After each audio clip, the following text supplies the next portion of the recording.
que tenga el cliente, que garantice que el cálculo correcto de los tributos, ¿no? Etcétera, etcétera. Entonces, el objetivo principal de una auditoría como desarrollo del servicio de revisión fiscal es exactamente eso, revisión fiscal del 100%, quizás, lo más seguro, para hacer conocimiento de cómo se encuentra el contribuyente a la fecha en cuanto a las obligaciones tributarias que tiene, ¿no? Acá se pueden explayar ustedes añadiendo, porque estos 4 o 5 puntos que tenemos no es todo lo que se puede tener o elaborar o realizar para llevar a cabo una revisión fiscal.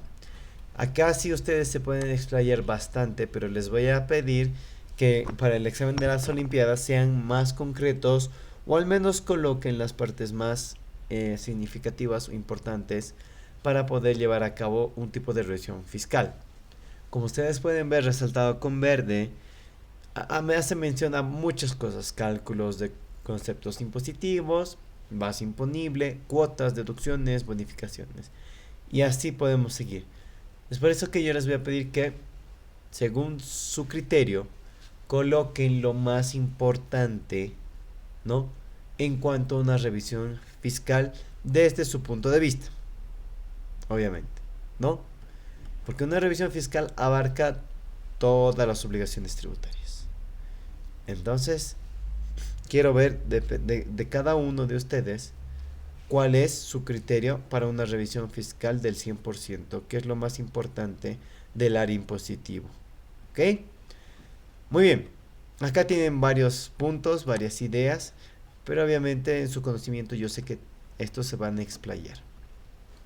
Y la última parte es lo que ya no va a entrar. Muy bien, entonces simplemente los 4 enfoques de auditoría que tenemos: planeación impositiva, control posterior, contingencia de impuestos y revisión fiscal.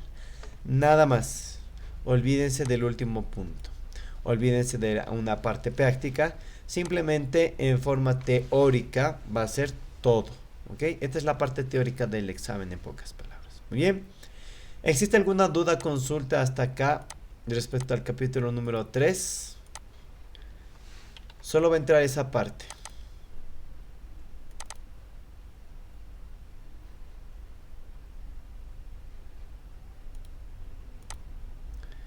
¿Nadie? ¿Todo está claro? Son 4 puntos bastante específicos, objetivos. Concepto, pequeño ejemplo, o en todo caso determinar qué tipo de enfoque es lo que se está llevando a cabo. Pero para eso necesitamos nosotros saber bien el concepto y quiénes pueden hacerlo, quiénes no pueden hacerlo, etcétera, etcétera. Muy bien. Bueno, pasemos al siguiente capítulo, lo que se va a extraer. Reconocimiento de ilícitos tributarios, procedimientos, procesos y programas. Según el contenido tenemos 4 puntos: el reconocimiento de ilícitos tributarios y sus efectos en los estados financieros. Tenemos el procedimiento y proceso de fiscalización tributaria, tipos de fiscalizadores y estrategia de la auditoría fiscal. El punto número 4, perdón, el punto número 4 y el punto número 2 descartados, ¿sí? Entonces mejor subrayaré lo que sí va a entrar. Punto número 1 y punto número 3. ¿Ok? Nada más. Haremos un breve repaso, bastante rápido, de estas dos partes. El primero, el reconocimiento de ilícitos tributarios y su efecto en los estados financieros. Muy bien, acá. Dice que la localización de los ilícitos tributarios van a depender mucho de qué. Van a depender de exitosos resultados de fiscalizaciones y auditorías especiales anteriores. También dice que la denuncia de particulares, ex empleados o la competencia, el intercambio de información entre las administraciones tributarias del país e internacionales, así también como análisis de ratios financieros, de la correcta clasificación de partidas arancelarias, de recurrentes pérdidas, cruces de información, sistemas informáticos, trabajos de inteligencia fiscal, observación de estados financieros, antecedentes obtenidos, denunciante se convierte en fiscalizador, paraísos fiscales y tenemos muchos ejemplos. Entonces, reconocer un ilícito tributario, muchas formas de hacerlo. Yo voy a solicitar que se coloque los más conocidos los más conocidos en pocas palabras en el territorio boliviano. Primero, el reconocimiento.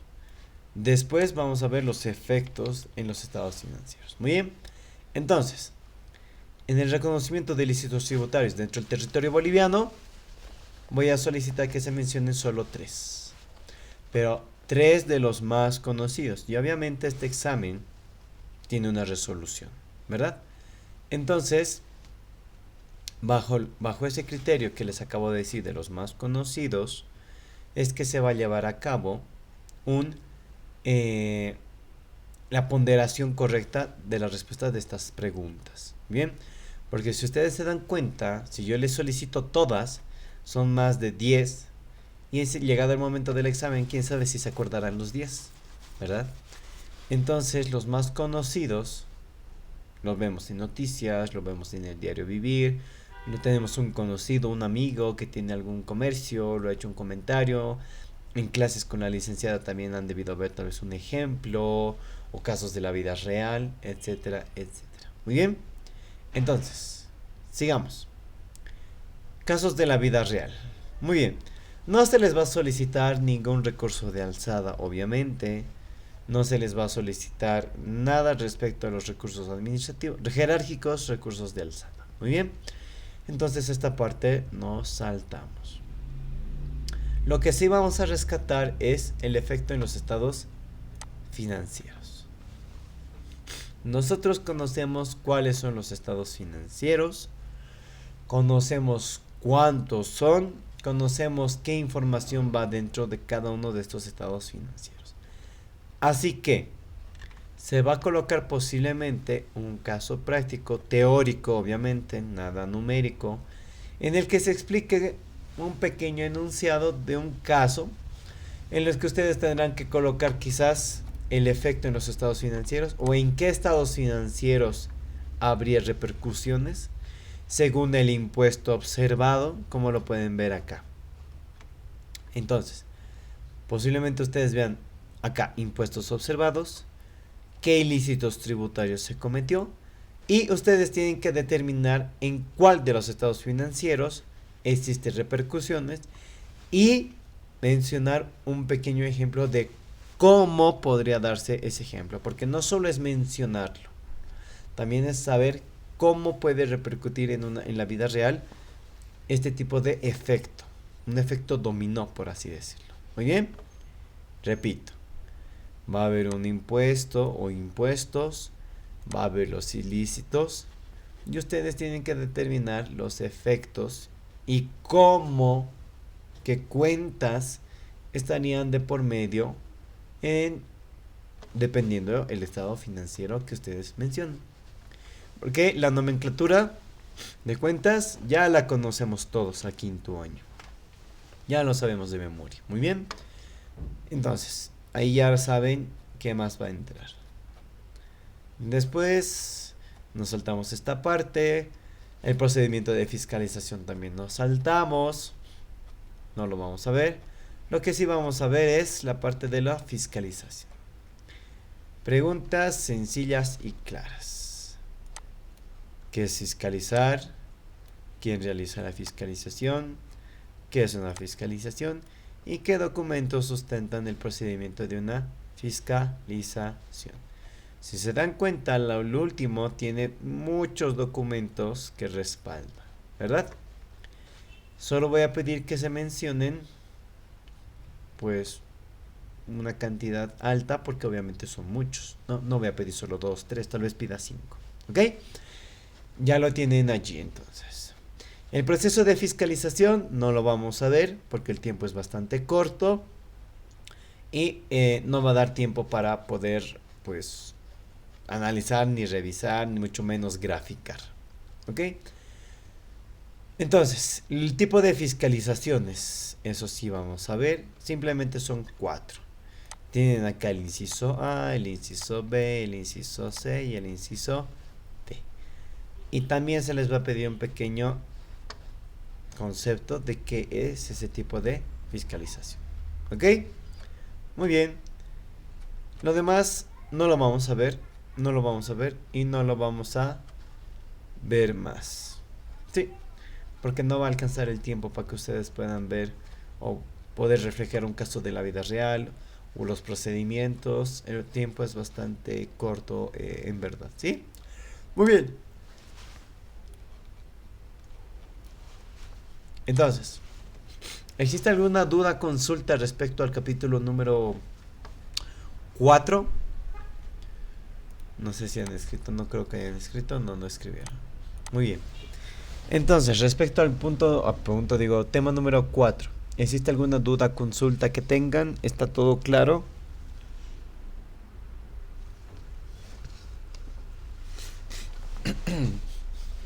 Muy bien. De no existir ninguna duda, consulta, pues pasamos al siguiente capítulo. Como verán, va a estar fácil para aquel que haya estudiado. ¿No? Va a estar bastante fácil. Muy bien. Comparto nuevamente la pantalla. Y empecemos con el capítulo número 5, que es la evasión y la obligación tributaria. Aquí hemos hecho mucho énfasis porque tuvieron repaso, tuvieron práctica e incluso yo les mostré para el primer parcial cómo se dan los casos o las prácticas para este tema, ¿no? Y pues para el examen de las Olimpiadas, si bien ustedes no lo han visto de esa forma, pues ahora sí lo vamos a ver, ¿sí? Entonces, de todos los puntos que tenemos de la evasión tributaria, la determinación, la base cierta, la base presunta, los métodos en sí, estos dos se resumen en métodos para la determinación de la base imponible. Muy bien.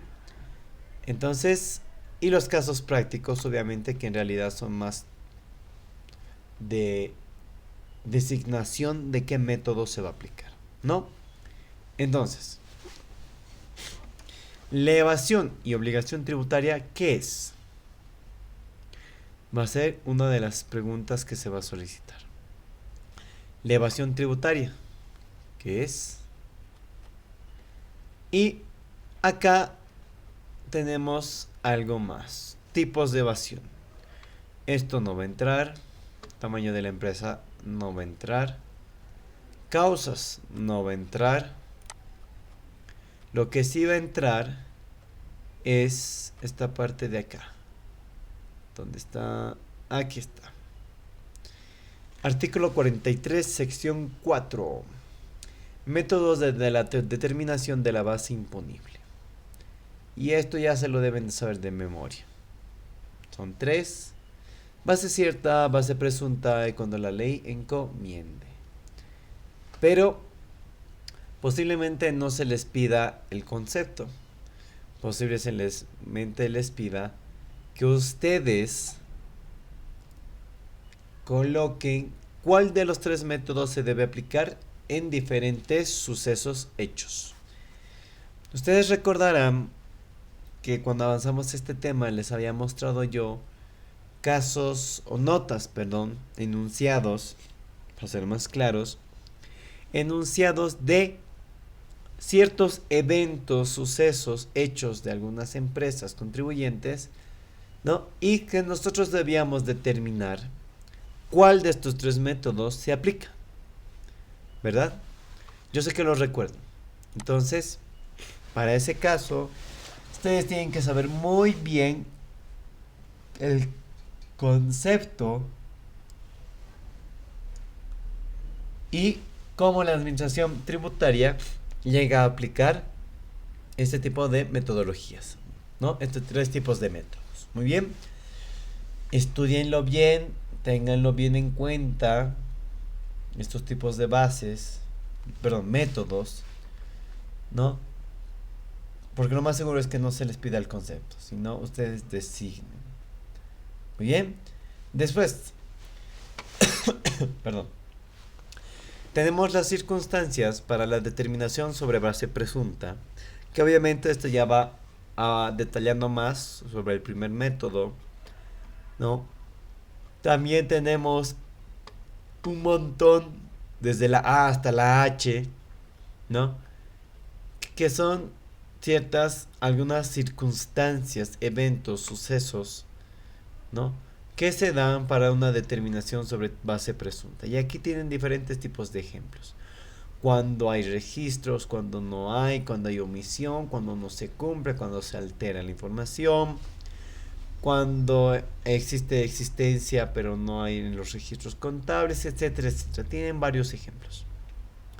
Estudien estos ejemplos porque puede que en el enunciado se encuentre uno de estos motivos o causales y para ustedes será más fácil determinar qué tipo de método debería aplicar.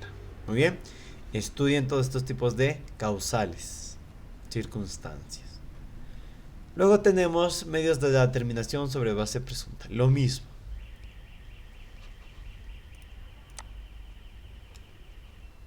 Pensé que había sonado. Muy bien. Lo mismo. Perdón. Entonces, al igual que el primer punto visto previamente, tenemos la misma situación. Si nosotros sabemos cómo se aplica, a quiénes se aplica y por qué se aplica, va a ser fácil nosotros determinar qué método debemos aplicar en el caso que se nos presente el día del examen. Muy bien.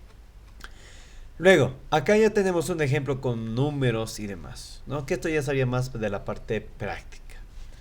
De la parte teórica nos limitamos hasta donde hemos visto. Lo que es casos de la vida real y los cuadros y demás, ya esto podría entrar esto en la parte práctica. Pero de la parte teórica, que es lo que estoy avanzando ahora, como primera parte, no estaría entrando. Muy bien, entonces, son aspectos concretos y objetivos. Métodos, conocer cómo se realiza, cuándo se realiza y qué se realiza. Muy bien, porque la pregunta, los enunciados puede que no sean tan sencillos, ¿no? Sino que se les solicite más. El qué, el cómo y el cuándo, quizás, ¿no? Aparte de definir qué método se aplica. Muy bien. ¿Qué más? El concepto de la obligación, obviamente lo tienen que conocer. Recursos de alzada no se va a pedir, mucho menos partes o cuadros resúmenes. Todo teórico. Muy bien. Entonces, del tema número 5, capítulo número 5, ¿existiría alguna duda, consulta al respecto? ¿Algo que no está claro quizás? Los escucho.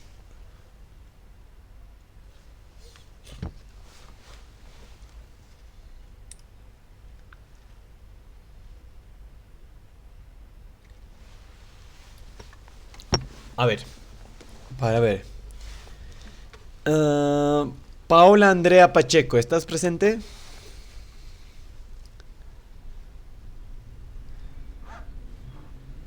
Segunda llamada. Paola Andrea Pacheco, ¿tienes alguna duda?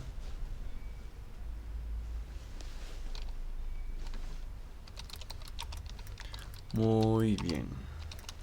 No tiene dudas, pero tampoco está en la clase. Iván Diego Arratia, ¿tienes alguna duda? Sí, todo Listo, claro. listo. Después tenemos a Franco Emanuel Ramírez. ¿Tienes alguna duda, consulta? Segunda llamada. Franco Emanuel Ramírez, ¿tienes alguna consulta, duda? Nada, no responde, entonces tampoco está en la clase. Muy bien, siguiente. Micaela Dominique. ¿Tienes alguna duda, consulta? No, sí, todo claro. Listo, muy bien. Llamaremos a dos más. Llamaremos a Enrique Condori. ¿Tienes alguna duda, consulta? Segundo llamado, Enrique Condori. Ninguna, listo. Uno más. Llamaremos a... ¿A quién llamamos? Vivian Luz Ramírez. ¿Tienes alguna duda, consulta? No, ninguna. Listo, muy bien. Entonces, las personas que no responden ni por el chat ni por micrófono, se entiende que están conectadas, pero solo por cumplir. Entonces, desde el día de hoy voy a empezar a llamar lista de alguna forma o hacer preguntas acerca de lo que avancemos para respaldar el tema de la asistencia. Aún nos quedan varias clases, nos quedan como 2 meses, son como 16 clases, 18 clases, entonces estén atentos, colegas. ¿Sí? Esto porque me han solicitado, me han pedido, yo no solía hacerlo, pero me están pidiendo en dirección de carrera. Muy bien. Listo, ya tengo anotados a esas personas, así que continuemos. Bueno, ya hemos visto 3 temas, así de veloz, así de rápido. Y repito, son hecho énfasis simplemente a esos temas que se van a, pues, ¿qué se dice? O sea, con enfoque a las Olimpiadas, en pocas palabras, ¿no? No va a haber ningún tipo de... No queremos, ¿no? De que existan pescaditas ni nada. Queremos que sea lo más transparente posible y pues que la mayoría de los estudiantes se apunte para poder rendir esta prueba, ¿no? Como verán, está bastante fácil para aquellos que lo han estudiado, para aquellos que están haciendo un seguimiento, por así decirlo. Muy bien. Listo. Entonces, después, ¿qué más? ¿Dónde estamos? ¿Dónde estamos?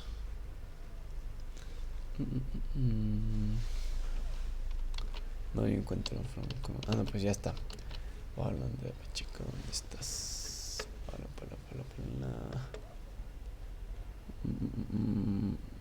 ¿Dónde estás?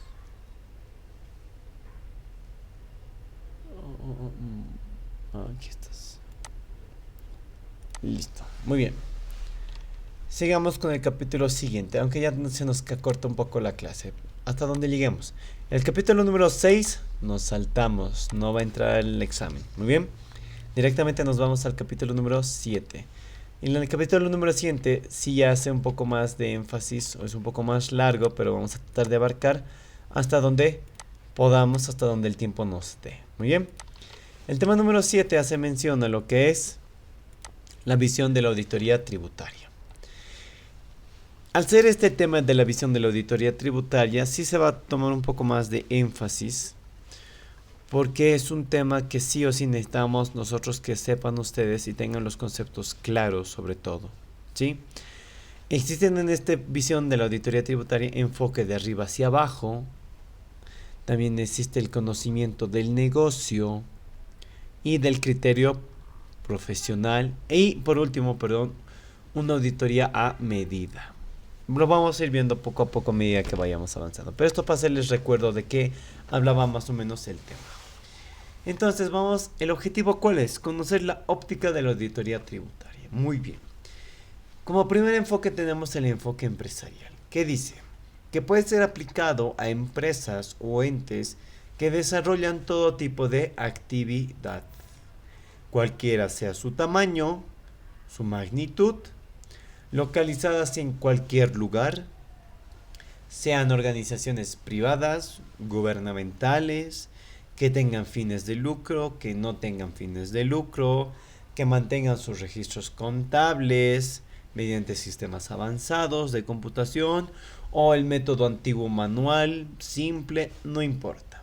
En pocas palabras, este enfoque empresarial no hace discriminación a ningún tipo de empresa y se puede aplicar a cualquiera que ustedes tengan en mente. ¿Ok? Las características principales que podrían definir y fundamentar este tipo de enfoque serían o estarían referidas a el enfoque de arriba hacia abajo, énfasis en el conocimiento del negocio, énfasis en el criterio profesional, enfoque de la auditoría medida, énfasis en la planificación estratégica, afirmaciones que componen los estados contables, objetivos de auditoría, evaluación del riesgo de auditoría y por último la determinación de procedimientos de auditoría. ¿Son muchos? Son muchos. Sin embargo, solo vamos a hacer énfasis a la mitad de ellos. Vamos a hacer énfasis al enfoque, al número 1. Subrayaremos nomás. Al número 2, al número 3 y al número 4. ¿Está claro? Los primeros 4. El primer enfoque, de arriba hacia abajo. ¿De qué habla este enfoque de arriba hacia abajo? Habla del análisis del negocio del cliente, de su organización, de cómo funciona, sus principales plantas de fabricación, puntos de comercialización, el contexto económico, las operaciones que realiza y los sistemas de registro. Ahora, al hablar del enfoque de arriba hacia abajo, como su nombre lo menciona, se va a focalizar y se va a hacer objetivo en este tipo de análisis de lo más importante hasta lo más bajo, por así decirlo, ¿no? Imagínense una estructura, un organigrama, por así decirlo, donde en la parte de arriba se encuentra el directorio, se encuentra el gerente general, el departamento de auditoría interna, y así sucesivamente vamos a ir bajando hasta llegar a los departamentos de recursos humanos, el departamento de ventas, etcétera, etcétera, hasta llegar a atención al cliente. Muy bien, entonces, este enfoque se caracteriza por ser eficiente, debe ser eficiente. Por tanto, si nosotros hablamos de eficiencia, tenemos que hablar también de objetividad. Y para ser objetivos, tenemos que hacer énfasis en los departamentos, unidades, como quieran llamarlo, dentro de una empresa, que estén totalmente relacionadas, sean significativas, críticas, para cumplir nuestro objetivo de auditoría.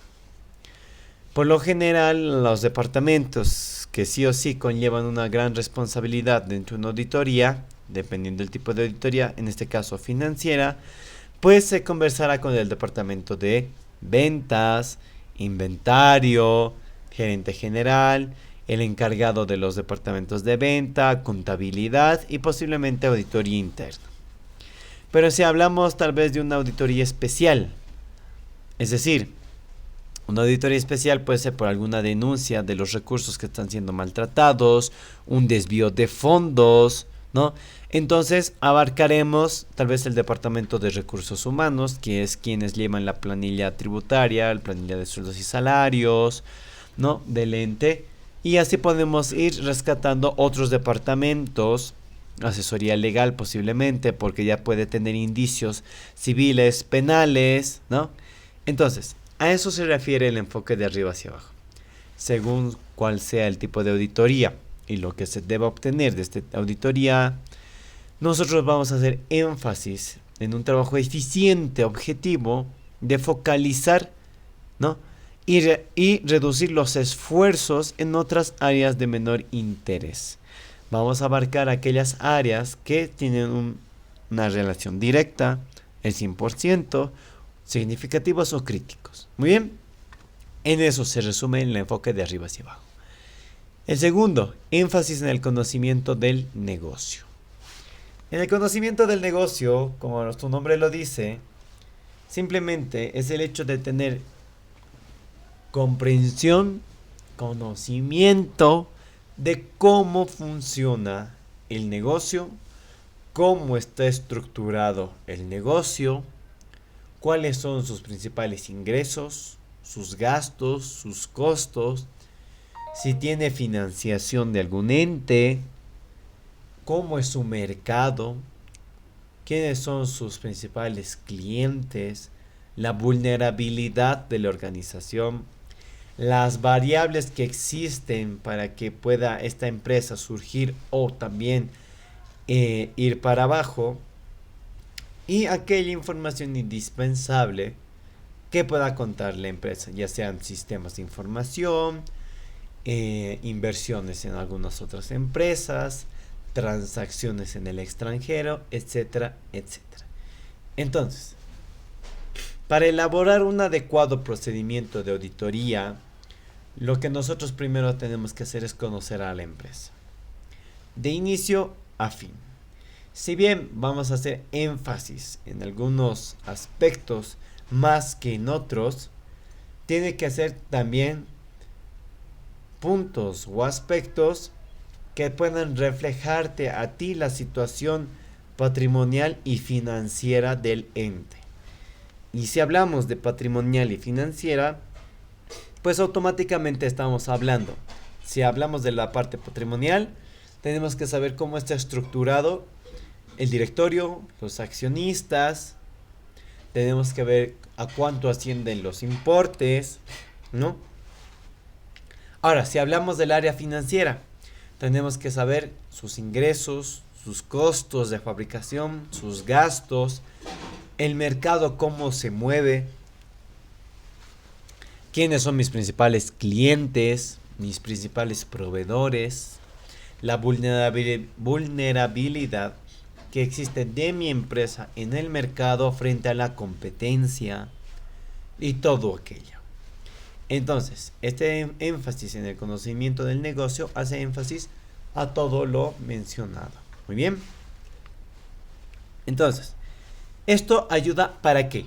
Para reducir los riesgos de auditoría y generando posibilidades de brindar un valor agregado al trabajo, lo que conocemos también como un plus de la auditoría. Por ejemplo, que mediante recomendaciones sobre los sistemas de la organización, ¿no? En el documento de control interno, recomendaciones al control interno, que seguramente permiten retroalimentar a la empresa en áreas claves de su gestión. Por ejemplo, en una vulnerabilidad podemos aplicar mejores controles, ¿no? En el tema de los proveedores, hacer números y tal vez recomendar que se debería buscar otros proveedores, o que el mercado debería moverse, ¿no? O con los gastos respecto a los costos de fabricación, etcétera, etcétera.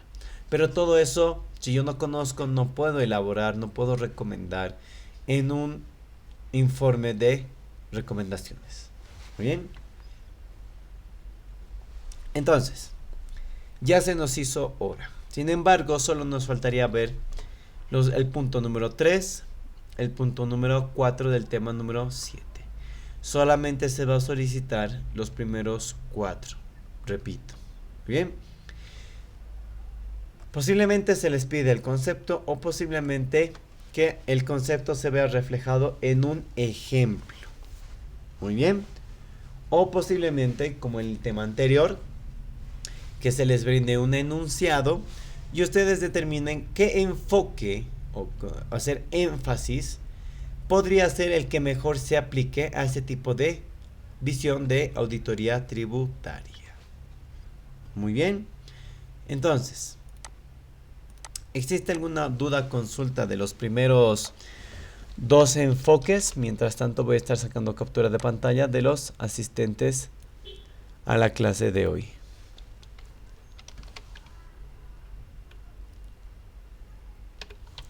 Y por último vamos a hacer un último llamado.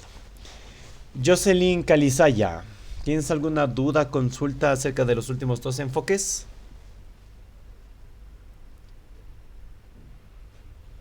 Segundo llamado, Jocelyn Calizaya Pocuaca, ¿tienes alguna consulta respecto a los últimos 2 puntos?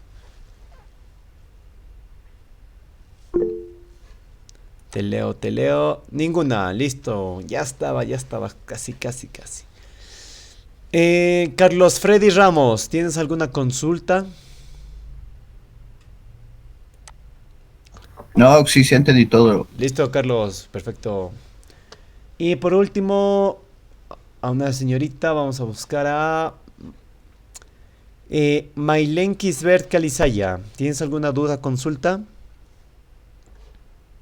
No, sí, quedó todo claro. Listo, me alegro muchísimo. Bueno, colegas, ahora sí hago recién la captura de la asistencia. Y mientras tanto, los invito a que se inscriban. Va a estar bastante, como pueden ver, bastante fácil el examen. Sin embargo,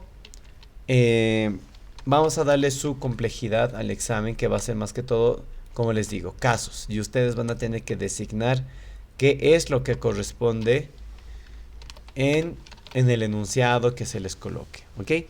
Y eso les va a ayudar bastante, porque en la vida profesional, en la vida laboral, tal vez muchos ya están trabajando, es así. No te lo van a colocar, lo de la teoría a la práctica es totalmente diferente, ¿no? En la teoría todo es fácil, entendible, pero cuando ya te presentan un cliente con ciertas características, llegas a veces hasta a dudar qué es lo que se debería aplicar, qué es lo que debería hacer. Muy bien, entonces, les invito nuevamente a inscribirse. Me imagino que la inscripción va a estar ya lo tienen en el grupo de WhatsApp del enlace. Durante esta semana háganlo, inscríbanse. Simplemente se está solicitando foto de su matrícula, nada más, como les había mencionado. Y después es pura información para rellenar, nada más. Y al final del formulario van a encontrar el enlace que les va a redirigir directamente al grupo de WhatsApp. Y donde vamos a estar comunicándoles algunos comunicados sobre el examen, sobre las horas, ¿no? Del día sábado, a qué hora se va a llevar a cabo el examen. También se les va a comunicar otros aspectos más. Muy bien. Bueno, colegas, conmigo nos vemos directamente en la próxima clase, que sería el día lunes 29, para terminar de concluir tal vez lo que es el enlace enfocado a las Olimpiadas del día sábado. Y el viernes 2, si es que no llegamos a abarcar la parte práctica, pues también lo vamos a utilizar. De todos modos, si en el caso, en esta semana, la licenciada les presenta algún trabajo o tarea donde ustedes necesitan presentar por el factor tiempo o algo, el avance, pues avísenme, por favor, ¿sí? Yo ya no tengo el acceso al Classroom. Si alguien podía, por favor, compartirme el código nuevamente. Si no lo tiene a mano, no se preocupen. Pero con esto les informo que no puedo estar pendiente de lo que la licenciada les está brindando o escribiendo en el Classroom. Muy bien. Entonces, avísenme, por favor. Si hay trabajos que requieren mucho tiempo, es por algo. No lo guarden al último momento. Lo vamos avanzando con calma. Muy bien.